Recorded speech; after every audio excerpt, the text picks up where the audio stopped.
cây non chấm nắng nhưng không cây ông trái ông tình mùi cây cây mùi thật sự mùi rồi nó cây cây cây cây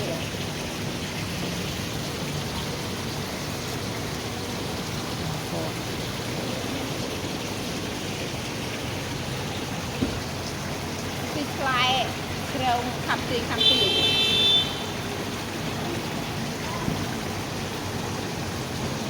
mùa muộn vì không muộn rồi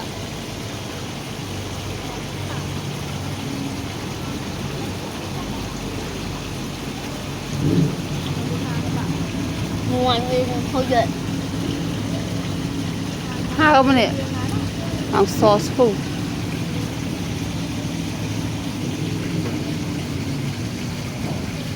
mà cũng hấp chế nữa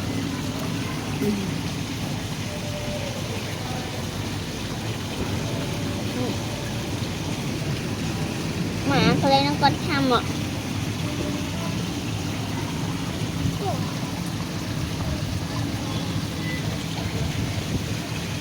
kìa nhà không đây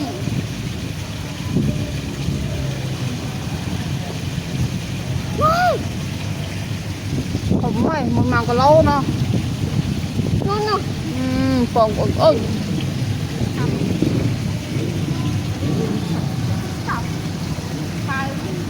không rồi nè ô này